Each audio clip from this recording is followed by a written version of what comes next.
Здравейте! Днес ще ви покажа как се почистват дистанционни управления. Трябва да имате съд подходящ, в който е сипана около сантиметър обикновена вода, даже за предпочитане да е топла, не вряла, а топла, но може и нормална чешмяна вода, в която се сипва задължително доста веро. Разбъркваме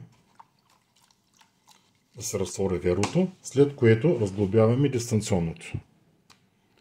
За разглобяването на дистанционното в друго видео съм показал как се разглобява, как става и какво е необходимо. Сега ще го разглобя дистанционното, което ще трябва да почистим. Ето го къде е. И ще го огледаме. Това дистанционно е пълно с човешка мазнина. Ето е къде е. Тая мазнина е от пръстите на ръцете на хората, която се натрупва постепенно и става толкова много, колкото виждате. Тази мазнина пречи абсолютно да работи дистанционното. Тя е диелектрик. Така че, ако я почистим, дистанционното може да стане даже като ново. Как се чисти? Потапяме всичко във водата.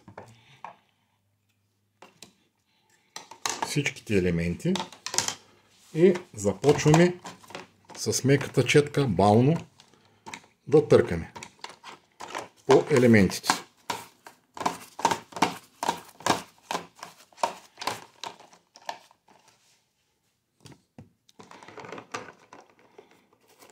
От всякъде всичко се търка.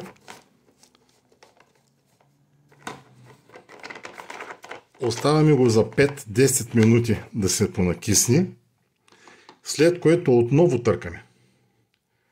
След като изпълним тази операция, втори път да го разтъркаме, оставяме за още 5-10 минути окончателно, след което взимаме съда, отиваме пред чешмата и го измиваме обилно с вода. След като го измием обилно с вода, го оставяме да съхне на слънце или на стайна температура. Съхненето трябва да е идеално, т.е. няма право да остава никаква влага по платката на дистанционно и по гумата. Особено под интегралната схема или чипа, както му казват. Трябва да сте уверени, че е идеално и съхнало. А ако не сте сигурни, вземете един шишуар от разстояние, не от близко, а от разстояние, доизсушете дистанционното и тогава го сглобете. Сега ще ви покажа какво представлява дистанционното вече изчистено и измито. Ето къде е.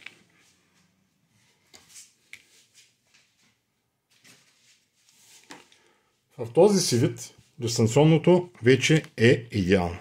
Няма никаква мазнина. Ето, всичко е абсолютно чисто и безпроблемно.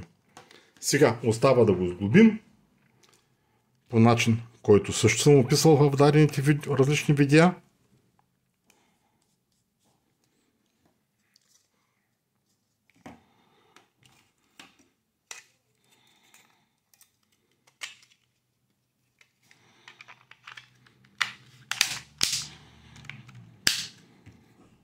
Слагаме батериите с правилен поляритет, много е важно, и дистанционното ни е готово за употреба.